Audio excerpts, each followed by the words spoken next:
विचार कैसे हो? कितना अच्छा होता यदि हम में इतनी शक्ति होती कि हम अपने अतीत की यादों को भुला सकते। प्रत्येक अप्रिय घटना, प्रत्येक वह बात जिसकी स्मृति मात्र से हृदय विषाद से भर जाता है, प्रत्येक विचार जो आगे के लिए हमें उत्साहित बनाता है, विस्मरण करने योग्य है। भूल जाइए बीती बातें और आगे की सुध कीजिए। यदि हमें यह शक्ति हो कि हम अपने मन को केवल सुंदर विचारों से परिपूर्ण रख सके, जिनसे हमारा धीरज बढ़ता है, जिससे जीवन की कार्यकुशलता बढ़ती है, तो कितना अच्छा हो। दुर्भाग्य से कुछ व्यक्तियों की रचना ही ऐसी नहीं होती कि वह प्रसन्नतादायक घटना और व्यक्तियों का स्मरण करने में समर्थ हो। वह सुनाएंगे तो दुर्घटना की ही बात सुनाएंगे। वे कैसे बाल बाल बच यह बताएंगे। वे अपने सुख के दिनों या आनंद के क्षणों की बात कभी नहीं सुनाते। वे अप्रिय, अभद्र और क्षुब्ध करने वाली बातें ही करते हैं। उनके मन पर कष्ट के दिनों का ऐसा प्रभाव पड़ता है कि वह समझते हैं कि कष्टों ने उन्हें घेर रखा है। इसके विपरीत कुछ व्यक्ति ऐसे होते हैं जो हर समय सुंदर वस्तुओं की चर्चा किया करते हैं, अच्छे दिनों की याद किया करते हैं, प्रसन्नतादायक घटनाओं की स्मृति से चित्त को भी प्रश्न किया करते हैं। मैं इस प्रकार के अनेक व्यक्तियों से परिचित हूँ जिन पर नाना प्रकार के संकट आए, आर्थिक हानि हुई, दुख क्लेश भोगना पड़ा, तथापि वे शायद ही कभी उसकी चर्चा करते हो। यहाँ तक कि आप उनके पास बैठकर यह अनुभव भी नहीं कर सकते कि उन पर कष्टों या संकटों का आक्रमण भी हुआ था। किसी किसी को देखकर आपको ऐसा लगता है कि शायद इनका कभी कोई शत्रु ही नहीं रहा है और सब केवल इनके प्रति दयालु रहे हैं। यही व्यक्ति हैं जिन्हें हम अपनी ओर आकर्षित करते हैं और इन्हें हम प्यार देते हैं। अपनी प्रसन्नता को दूसरों में ऐसे ही व्यक्ति बांट सकते हैं। इसके विपरीत जो व्यंग्य और ताने के बिना बात नहीं करते, उनका चरित्र नीचतापूर्ण होता है। जो अनुदार होते हैं, जिनमें दयालुता का लेश मात्र नहीं होता, उनके मस्तिष्क लेश मात्र प्रवृत्तियों से आक्रांत होते हैं, इसलिए उनके जीवन में अनेक अंधकार ही प्रतिफलित होता है। कुछ लोगों का मस्तिष्क घोड़े के ढेर की भांति होता है, जिनको प्रतिदिन अपने दिमाग में व्यर्थ की बातें, किस्से, कहानी और घटनाएं भरने में ही सारा समय लग जाता है। मस्तिष्क में इस ढेर के भरे होने के कारण कभी वे निराशा, कभी असमय का क्रोध तथा झुंझलाहट के शिकार हो जाते हैं। परंतु हमें यह याद रखना चाहिए कि जिस प्रकार काई को काट देने से नीचे से स्वच्छ और निर्मल जल प्रकट होता है, उसी प्रकार मस्तिष्क से व्यर्थ की बातों के निकल जाने के बाद विचारधारा स्वच्छ, निर्मल तथा प्रसन्नतादायिनी हो जाती है। इसलिए जहाँ तक हो सके उन कहानियों और घटनाओं को भूलने की कोशिश करें जिनसे आपका मस्तिष्क दूषित होता है। सर्वोत्तम चरित्र का यह भी लक्षण होता है कि व्यक्ति में इतनी योग्यता हो कि वह उपयोगी और अनुपयोगी कर्म में भेद कर सके, शुभ और अशुभ का भेद कर सके, मित्र विचारों से शत्रु विचारों को अलग कर सके। जो व्यक्ति उन विचारों को अपने मन से बाहर फेंक सके, तो जो जीवन में तोड़ फोड़ लाकर फूट और मतभेद स्थापित कर निराशा का जीवन आरंभ करता है, उसके सारे कार्य अवरुद्ध हो जाते हैं और भविष्य अंधकारमय हो जाता है। जीवन नाम ही भाग्य का है, विचार नाम ही भाग्य का है। तब आप अपने भाग्य का नाश करने पर क्यों तुले हैं? सुंदर विचार गौरव में व्यवहार तथा दयालुता में प्रतिबिंब होते हैं। वह मूर्त रूप, मेल जोल और प्रसन्नता के वातावरण के रूप में प्रकट होता है। यद्यपि मनुष्य जानता है कि यह परिनिश्चित है कि जैसा बोएगा वैसा काटेगा। यह सर्वथा असंभव है कि बोए तो बबूल और फल आम के मिले, परंतु इस तथ्य से परिचित होते हुए भी मनुष्य व्यवहारिक जीवन में इसे भूल जाता है। हम प्रसन्नता, सुख, समृद्धि और संतोष की फसल की आशा कैसे कर सकते हैं, जबकि कई वर्षों से हम अपने विचारों में इसके विपरीत प्रभाव वाले बीज बोते रहे हैं। जब हम अपने मन में रोगों का विचार बोते रहे हैं, तो स्वस्थता का फल कैसे चख सकते हैं? हम उस किसान को पागल कहेंगे जो कांटेदार झाड़ियां उगाकर गेहूं प्राप्त करने की आशा करे, परंतु हम अपने मन में भय, चिंता के बीज बोते हैं और जब फसल हमारे सामने आती है तो अपने भाग्य का रोना रोते हैं। धान के बीज से धान ही हो सकता है, गेहूं के बीज से गेहूं ही हो सकता है। जो मनुष्य अपने मन में असफलता के बीज बोता है, वह कभी भी सफलता की फसल प्राप्त नहीं कर सकता। यदि वह आशावाद के बीज बोता है, संतुलन के बीज बोता है, स्वास्थ्य के बीज बोता है, पवित्रता के बीज बोता है, सत्य के बीज बोता है, तो इन्हीं फसलों को काटेगा। हम अपने काम धंधे अथवा रोजगार के जिस स्तर तक पहुंचते हैं, वह केवल हमारे विचारों के स्तर का ही परिणाम है। हम अपने मन में स्वस्थ विचार लाएंगे तो धन, संपदा और सम्मान की प्राप्ति करेंगे, और यदि नीच विचारों को बोएंगे तो फल भी वैसा ही पाएंगे। यदि कोई व्यक्ति चाकू केवल अपने शरीर यदि कोई व्यक्ति चाकू लेकर अपने शरीर का कोई अंग काटने लगे तो पीड़ा होने और खून निकलने पर उसे आश्चर्य नहीं होना चाहिए। जब उसने कार्य ही ऐसा किया है तो फल पर आश्चर्य क्यों किया जाए। इसी प्रकार मनुष्य क्रोध में दूसरों पर शब्दों का प्रहार करता है तो उसे भी क्रोध भरे वचन सुनने को तैयार रहना चाहिए। यदि आप प्रभावशाली व्यक्तित्व बनना चाहते हैं, यदि आप अपने व्यक्तित्व में चुंबकीय गुण लाना चाहते हैं, तो आज इसी समय आपको अपने विचार और भावनाओं को बदलना होगा। दुर्विचारों के कुपरिणाम अनगिनत हैं। विचारों की उग्रता के कारण ही हमारे मस्तिष्क पर रेखाएं खींच जाती हैं। प्राध्यापक गर्ट्स ने ऐसे प्रयोग किए हैं जिनसे प्रमाणित होता है कि दूषित विचारों द्वारा शरीर के अंदर ऐसे तत्वों का समावेश हो जाता है जिससे रक्त संचार की संपूर्ण प्रक्रिया दूषित हो जाती है। दुर्विचारों से विषैले प्रभाव का सीधा प्रभाव शरीर के पोषक अंगों पर पड़ता है।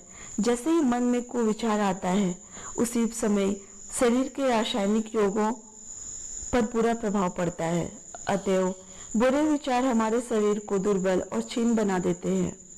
यदि प्रत्येक व्यक्ति अपनी दिनचर्या के कुछ भाग में मन के निर्माण कार्य को भी सम्मिलित कर ले तो उसका कार्यकल्प होने में देर न लगेगी।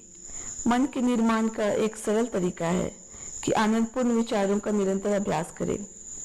इससे मनुष्य के जीवन में आश्चर्यजनक परिवर्तन होता है। धूम्रपान, शराब आदि के अतिरिक्त अनेक ऐसे अन्य उपाय भी हैं जो हमारे शरीर में विष के प्रभाव छोड़ते हैं। उदाहरण के लिए क्रोध को ही लीजिए। क्रोध हमारे रासायनिक तत्वों में परिवर्तन ला देता है, जिससे ऐसा विष उत्पन्न होता है कि उग्र भावनाओं के आकस्मिक धक्के से केवल कुछ घंटों में ही हृदय दुर्बल हो जाता है। यहाँ तक कि उससे पागलपन और मृत्यु तक हो सकती है। उदाहरण के तौर पर एक कमरे में कई मनुष्य हों और उनके श्वास के नमूने मनोवैज्ञानिक चिकित्सक के हाथ सौंप दिया जाए तो वह बता सकता है कि किस व्यक्ति के मन में क्रोध है, किसके मन में ईर्ष्या और किसके मन में प्रसन्नता। यह परीक्षण इतना विश्वसनीय है कि इससे स्पष्ट परिणाम निकाले जा सकते हैं। भय के द्वारा शरीर दुर्बल और रोगी हो जाता है। धैर्य और साहस के द्वारा शरीर की शक्तियों का पुनर्निर्माण किया जा सकता है। एक शोध से पता चला है कि क्रोध से भरी दूध पिलाने वाली महिला का दूध विषैला हो जाता है, जिससे बच्चा अनेक रोगों और चिड़चिड़ेपन का शिकार हो जाता है। एक प्रसिद्ध अश्वपालक ने बताया कि घोड़े पर क्रोध प्रकट करने से कई बार उसकी नाड़ी की गति 10 गुनी तेज हो जाती है। घुटनों पर किए परीक्षण में भी इस प्रकार के तथ्य सामने आए हैं। जब जानवरों पर आपके विचार का इतना प्रभाव पड़ता है तो स्वयं आपके ऊपर या आपके परिवार वालों के ऊपर तो उस प्रभाव की व्याख्या ही क्या की जा सकती है। सर्वशक्तिमान ईश्वर ने मनुष्य को सृष्टि में सर्वश्रेष्ठ इन गुणों पर नहीं बनाया कि वह सदैव भावावेगों का दास बना रहे। भावनाओं को वश में करने की शक्ति हमारे अंतःकरण में विद्यमान है। यह हमारा कर्तव्य है कि हम उस शक्ति का विकास करें और उस शक्ति का प्रयोग करके अपनी भावनाओं को वश में रखें। जो मनुष्य अपने मानसिक राज्य को अपने शासन से वशवर्ती रख सकता है, जो अपनी इच्छा से अपनी मनोवृत्ति का निर्माण कर सकता है, जो अपने विचारों और भावों पर पूरी तरह शासन कर सकता है, वही अच्छे अर्थों में मनुष्य है। वह अपने मन में उग्र भावों से उत्पन्न प्रतिक्रिया का विरोध करने में समर्थ होता है। वह तुरंत बुरे विचारों की जगह अच्छे विचारों को मन में लाता है। जो विचारवान व्यक्ति हैं, वे दूषित विचारों के प्रतिरोधकों के विषय में अच्छी तरह जानते हैं। वे दूषित विचारों का प्रतिरोधक विचारों से विरोध कर लेते हैं। उन्हें मालूम है कि हारे थके शरीर के साथ निराशा के विचारों का आना स्वाभाविक है, अतः वे इस प्रकार के विचारों को दूर भगाने के लिए उत्साह, आशा और उल्लास के भावों का प्रयोग करते हैं। वे रोग का विचार आने पर स्वास्थ्य का, घृणा का विचार आने पर प्रेम का और जलन का विचार आने पर उदारता का प्रयोग करके अपने मन को बुरे प्रभाव से बचा लेते हैं। ऐसा व्यक्ति मन के रोगों की औषधि मन के अंदर ही रखता है। जो ही वह किसी मानसिक व्याधि के चिन्ह देखता है, त्यों ही औषधि का प्रयोग करके मन को पुनः निर्मल और स्वस्थ बना लेता है। जिस प्रकार बालक बालिकाओं को भौतिक रसायन का ज्ञान कराया जाता है, उसी प्रकार यदि उन्हें मानसिक रसायन शास्त्र का भी ज्ञान कराया जाए तो वे निराशा, क्रोध एवं ईर्ष्या आदि मानसिक व्याधियों से बचने में समर्थ हो सकते हैं। तब हमें लटके हुए उदास चेहरे और सुस्त शरीर नहीं दिखाई देंगे। तब बालक दुखी, अपराधी और असफल नहीं दिखाई देंगे। इसी मानसिक रसायन शास्त्र के ज्ञान के अभाव में ही हम में से अनेक व्यक्ति अपने मन को विषाक्त होने से बचा नहीं पाते। हम अपने मन को स्वयं विषाक्त कर लेते हैं, फिर स्वयं कष्ट पाते हैं। हम विषैले भाव हमारे मन में आने के उपरांत ऐसी रासायनिक प्रतिक्रिया उत्पन्न कर देते हैं कि हमारे लिए स्वस्थ रहना असंभव हो जाता है। घृणा, जलन और प्रतिशोध का दौरा पड़ते ही मनुष्य की शारीरिक शक्ति परास्त हो जाती है, वह थकाहारा हो जाता है। उपर्युक्त दुर्गुणों के वश में आए लोग थकान, उदासी, सुस्ती और अकर्मण्यता के शिकार हो जाते हैं। वे समय से पहले ही वृद्ध हो जाते हैं। परंतु यदि हम चाहे तो इन मानसिक रोगों की प्रतिक्रिया सहज ही कर सकते हैं। इन विषयों को दूर करने वाली औषधियाँ भी हमारे मन में ही हैं। हम घृणा के विष का प्रतिकार प्रेम द्वारा करेंगे तो हम घृणा के विष के द्वारा शरीर को पहुंचाई जाने वाली क्षति से अपनी रक्षा कर सकते हैं। जिस प्रकार पानी में कोई भी गंदगी नहीं होती जिसे रसायन के द्वारा दूर न किया जा सके, उसी प्रकार मन की भी कोई गंदगी अथवा दोष ऐसा नहीं है जिसे शुभ विचारों की रासायनिक प्रतिक्रिया के द्वारा दूर न किया जा सके। बुरी भावना रूपी विष से अनेक बहुमूल्य जीवन नष्ट हो चुके हैं। यदि इस भावना के शिकार व्यक्ति के आसपास के लोग उस भावना का प्रतिकार जानते हैं, उपचार करते हैं, तो उन बहुमूल्य जीवनों को बचा सकते हैं। यदि हम जान ले कि किस बुरी भावना का उपचार कौन सा शुभ विचार है, तो हमारे लिए अपनी मानसिक व्याधियों का उपचार करना आसान हो जाता है। हम प्रत्येक दुर्विचार के विरुद्ध निश्चित शुभ विचार का प्रयोग करके मन को तुरंत निर्मल बना सकते हैं। यह सर्वथा व्यवहार्य है। संभव है कि कठिन भी नहीं है कि हम अपने विचारों को अपनी इच्छा अनुसार नियंत्रित करें। हम अपने मन को नियंत्रित करके शांत करें, सात्विक रखें। निरंतर अभ्यास से हम अपनी मन स्थिति ऐसी बना सकते हैं कि बड़े बड़े आवेग द्वारा भी हमारा मन बेचैन न हो पाए। यदि आप समझे कि दुर्बलता आपके हृदय को दबाने के लिए आ रही है, तो आप तुरंत उत्साह में विचारों के प्रबल आवेग से हृदय को इतना शक्तिमान बना ले कि दुर्बलता का प्रभाव ही नहीं हो सकेगा। प्रेम के रसायन द्वारा मनुष्य की अनेक व्याधियों को दूर किया जा सकता है। इस रसायन में लोभ और स्वार्थ पूरी तरह घुलकर नष्ट हो जाते हैं। इससे घृणा, ईर्ष्या और जलन की भावनाएं मिट जाती हैं। इससे बदले की भावना, अपराध की इच्छा तथा मन की अनेक अन्य व्याधियां दूर हो जाती हैं। जिस प्रकार अम्ल का उपाय क्षार है, आग बुझाने का उपाय कार्बन डाइऑक्साइड है, कार्बन डाइऑक्साइड गैस है, उसी प्रकार घृणा, ईर्ष्या, प्रतिशोध में स्नेह, प्रेम और शांति द्वारा खत्म किया जा सकता है। प्रेम सलिल से मन का सारा मैल धुल जाएगा। प्रेम की विद्यमानता में घृणा पल भर भी जीवित नहीं रह सकती। प्रेम वह स्वर्ण रसायन है जिसके प्रयोग से ईर्ष्या, द्वेष को समाप्त किया जा सकता है। हम में से बहुत से लोग अपने मन से बुरे विचारों को दूर तो करना चाहते हैं, किंतु उपचार का प्रयोग करना नहीं चाहते। वे अपने मन से घृणा को बाहर निकाल देना चाहते हैं, किंतु प्रेम को अपने मन में स्थान नहीं देते। मन की स्थिति में परिवर्तन न कीजिए, प्रेम भावना को मन में लाइए। सबको अपने स्नेह का पात्र समझिए। जिस व्यक्ति से घृणा करते हैं उसके प्रति भी स्नेह का प्रयोग कीजिए। फिर देखिए कि आप में कैसा परिवर्तन आ जाता है। जब भी आपको भय, चिंता, संदेह आदि प्रतिकूल भाव पीड़ित करे तो इसके विरोधी अनुकूल भावों का चिंतन करें। वीरता, विश्वास और अनिश्चितता का भाव हृदय में उदित कीजिए। जैसे कि सूर्य के प्रकाश में अंधकार टिक सकता है, उसी प्रकार कल्याणकारी विचार के सम्मुख बुरा विचार नहीं टिक सकता। मन में धारण किया गया प्रत्येक सत्य बड़ी तीव्र गति से अपने समान विचारों को जन्म देता है। इससे विचार स्पष्ट हो जाते हैं, प्रज्ञा निर्मल हो जाती है, उद्देश्य साफ दिखाई देने लगता है, जीवन ऊंचा उठने लगता है। शुभ और अशुभ के विचार परस्पर विरोधी हैं और एक ऐसी स्थिति में दूसरे की स्थिति नहीं हो पाती। उदाहरणतः जहाँ मन में सत्य है वहाँ असत्य कैसे हो सकता है।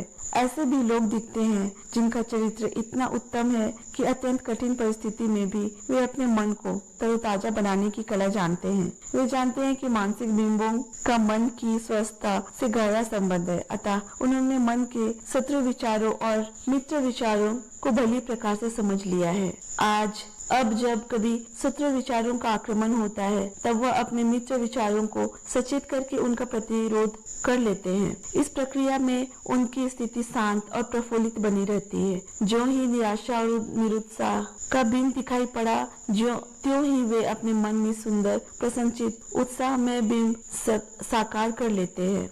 इस प्रकार मानसिक शक्तियों को सुरक्षित रखने की कला उपयोगी सिद्ध हुई। इष्ट विचारों को मन में स्थान देकर अनिष्ट विचारों को मन के बाहर करके वे अपने विचारों को निर्मल बना लेते हैं और अपनी इच्छा शक्ति के बल पर अपने अंदर पुनर्जीवन का संचार करने लगते हैं। इस कला के निरंतर अभ्यास के द्वारा ऐसे लोगों को यह शक्ति प्राप्त हो जाती है कि वे अपने मन को लगातार शांत, मधुर और संतुलित विचारों का निवास बना सकते हैं। ऐसे लोग प्रायः सभी के लिए प्रेरणादायक तथा सामान्य होते हैं। इन बातों से स्पष्ट होता है कि विचार करने की क्रिया केवल मस्तिष्क तक ही सीमित नहीं है। दूसरे शब्दों में विचारों का प्रभाव केवल मस्तिष्क पर ही नहीं होता, बल्कि शरीर के अंग प्रत्यंग पर भी होता है। एकाएक बुरी खबर सुनते ही आमाशय, यकृत तथा हृदय पर धक्का सा लगता है। एक ऐसा संपूर्ण शरीर प्रभावित हो जाता है। कई बार कुछ मिनटों में ही चेहरे का रंग पीला पड़ जाता है। कारण उसके मस्तिष्क के प्रत्येक कोष को झटका लगना है, किंतु यह झटका मस्तिष्क तक ही सीमित नहीं हो जाता, अपितु तत्काल ही शरीर के प्रत्येक कोष को उसका अनुभव होता है। परिणाम यह होता है कि एक एक करके प्रत्येक कोष संज्ञा शून्य हो जाता है। शरीर के करोड़ों कोष एक दूसरे से बंधे व गुथे हैं। उनका पारस्परिक परिचय है। एक कोष घायल होता है तो अन्य उसकी पीड़ा को अनुभव करते हैं। एक को सफलता मिलती है तो अन्य को उसकी अनुभूति होती है। एक कोष का हानि लाभ अन्य सभी का हानि लाभ है। किसी भी अनुत्साहित करने वाले विचार को स्थान देना, किसी भी प्रकार से निराशा के भावों को मन में आने देना कितना हानिकारक है। भय, चिंता, ईर्ष्या, घृणा, क्रोध हमारे कोषों के संपूर्ण समूह को छीन कर देते हैं। मन की खिन्नता, काम करने की अयोग्यता, त्रुटियां और भूले, यहाँ तक कि संसार में जितने भी अपराध होते हैं, उनका मूल कारण यही है कि हम अपने दोषपूर्ण, अवैज्ञानिक ढंग से सोचे गए विचारों द्वारा अपने शरीर के कोषों के जीवन को क्षति पहुंचाते हैं। अतः आनंद की प्राप्ति का आधार स्वस्थ जीवन कोष ही है और जीवन कोषों की स्वस्थता का आधार हमारे शुभ विचार है।